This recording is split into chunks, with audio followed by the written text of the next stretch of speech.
Bonjour tout le monde, mardi 3 décembre, point bourse. Enfin, nous avons eu un retracement, et quel retracement, hein, une nouvelle fois.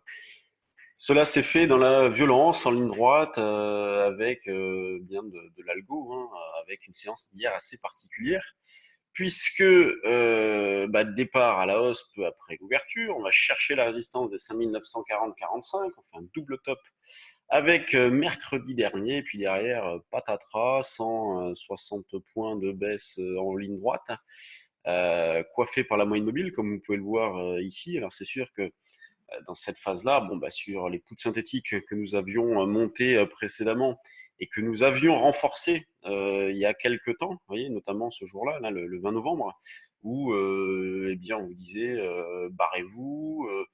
On est dans la phase 1 de notre scénario où le marché derrière est resté coiffé sans que les replis soient appuyés par des vagues de vente, ce qui fait qu'on a pu rebondir assez facilement, et notamment le jeudi 21, où malgré un point bas, on est reparti de l'avant. Mais on remarquait quand même que le marché restait coiffé. C'est les propos que je vous ai tenus à plusieurs reprises. Et donc hier, ce qu'on écrivait à nos clients, c'est le marché est passé en phase 2 plus rapidement que les Chinois et Américains, puisque sur ce front-là, ça n'a absolument pas changé. Et alors que nous, dans notre stratégie, on a eu le retracement. Alors c'est sûr qu'en intraday pur, c'est pas évident à aborder ce genre de situation. Nous, on était extrêmement méfiants, on montait des synthétiques. Hier, sur le forum, je disais que j'étais revenu à bloc sur des ventes de futurs face à mes calls ici. Donc pour jouer le double top, vous voyez, j'ai vendu hier à 23 et 41 précisément, avec des rachats faits. Alors tout n'a pas été racheté au plus bas, hein, mais déjà un petit peu sur 15, sur 900, 905, sur 820, un petit peu ce matin sur 780.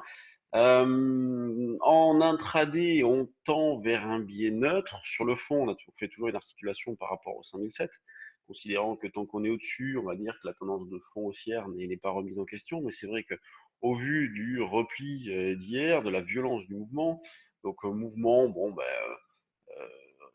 déclenché, amplifié comme vous voulez par Trump, hein, qui a tweeté à tout va, qui s'est attaqué à tout le monde, et qui s'est même attaqué, alors c'est drôle, aux vins pétillants. Alors peut-être voulait-il parler de champagne, aux vins pétillants, sinon on pense au Lambrosco peut-être davantage, je sais pas. Donc il a voilà tweeté à tout va, il s'est attaqué à tout le monde, et les marchés n'ont pas apprécié, mais en même temps on est plutôt habitué, il y a toujours rien de concret, il y a des annonces, États-Unis, Chine, ça n'avance pas du tout, et de toute façon, nous on s'attend toujours à un accord bidon, ce qui fait que les marchés n'auront plus de bonnes nouvelles à jouer, et ce qui fait que derrière, la dégradation pourrait être un petit peu plus forte avec des mouvements dans le vide pour pas grand-chose, comme on a eu hier. Donc aujourd'hui, comment on aborde les marchés? En étant assez méfiant. On peut travailler les deux sens. Sur le fond, c'est vrai qu'on reste toujours en tendance haussière, mais au vu du retracement hier, on n'exclut pas de vendre sur des premiers rebonds. Moi, je suis passé sur 820 pour commencer un petit peu. Euh, Plus tellement dans une logique de synthétique, plus dans une logique d'intraday, par contre.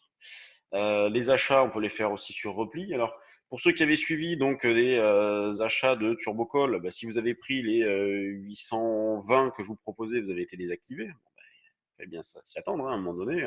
On a fait tellement d'opérations gagnantes depuis des semaines qu'à un moment donné, on a été désactivé. C'est pas bien grave, on a gagné beaucoup plus. 200 jouables. Si vous voulez travailler à l'achat, prenez une barrière qui correspond à notre niveau de retournement, donc plutôt autour des 5007, vous voyez. Donc vous pouvez acheter des turbocalls échéance décembre avec comme strike 5007, c'est possible. Les probabilités de réussite sont un petit peu moins fortes que précédemment, au vu de la dynamique haussière qui est quand même pas mal entamée. Mais en même temps, la perte potentielle devient plus faible aussi, puisqu'on se rapproche du niveau de retournement. Et donc, c'est comme ça qu'il faut réfléchir. Le DAX, lui, surperforme nettement. Donc, il y a une nette divergence entre les deux, entre le CAC et le DAX, avec une surperformance du DAX sur le CAC qui, vous voyez, a moins baissé que le CAC, qui tient mieux ce matin, en hausse de 0,5, alors que nous, on est en baisse de 0,10. On verra tout à l'heure que LVMH, suite au tweet de Trump, est attaqué, c'est la plus forte baisse du CAC. Donc achat sur repli sur le DAX. que l'on peut être amené à faire en double appui, vous voyez, vers ici, vers 950. Donc c'est un niveau qui est jouable. L'eurodoll a fini par rebondir. Donc après un encéphalogramme plat depuis une semaine, on a eu un rebond hier assez violent. On cherche toujours à vendre, hein, donc ça ne change absolument pas du tout notre approche des marchés.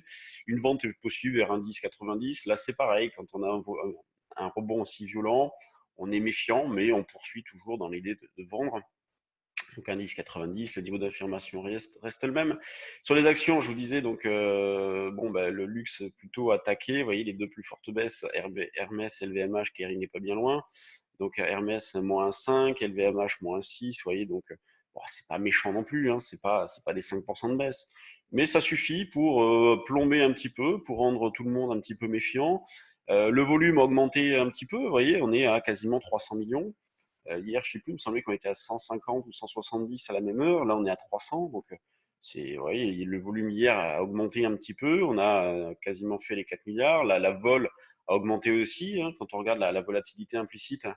Vous voyez, si on prend par exemple du 5000, allez, 5008, on est autour de 13 et quelques. Donc, on a eu une hausse de 3-4 points de volatilité implicite, puisqu'on était autour des 10. Donc là, on monte à 13,5. C'est pas non plus extrêmement important, mais c'est à noter aussi. Donc un petit peu de méfiance. Pour le reste, bah, vous avez Sanofi, Total, BNP qui sont plutôt bien orientés. Donc Airbus, LVMH en repli. Dans les screeners, bon, bah, s'il y a de quoi être méfiant, hein, évidemment. On a Katana, donc voilà, hier, Katana était plutôt pas mal. Vous voyez, je l'avais détecté, mais au vu de l'ambiance générale, j'ai pas voulu la proposer sur le trade du jour action. J'en ai proposé d'autres. AB Science qui est en situation de double top. On a SES, Lumibird, Thermador, Dassault, DBV. DBV, c'est à surveiller. On pourrait déclencher un petit quelque chose au-dessus de cette zone-là. Transgène qui décidément ne veut pas trop y aller. On avait déclenché, mais bon, ça confirme pas. Donc là, on pourrait très bien décider de sortir pour passer à autre chose. On retrouve Claranova à la baisse, ce que je vous disais hier. On est revenu en arrière. Décidément, celle-là, elle ne veut pas. C'est très difficile à travailler. Actia qui revient en arrière aussi. Rosilex qui est suspendu. Ouais, moins un 13. Hein, assez violent. Ensuite, on a Prologue, Elis. Bon, sont sur les actions, c'est pas le moment de prendre des risques trop importants non plus. Il y a eu une phase où bon, il y avait des opportunités intéressantes. Là, il faut être méfiant. C'est pas la peine de faire le plein d'actions. On va rester euh, attentif à ce qui va se passer. Est-ce qu'on va avoir une dégradation un petit peu plus marquée? Est-ce que les marchés vont tenir? Nous, on envisage toujours un objectif potentiel autour des 5007, 5007, 5720. Donc on va continuer à travailler dans cet esprit-là. Allez, je vous laisse. Je vous souhaite une bonne séance et puis on se retrouve demain. Salut.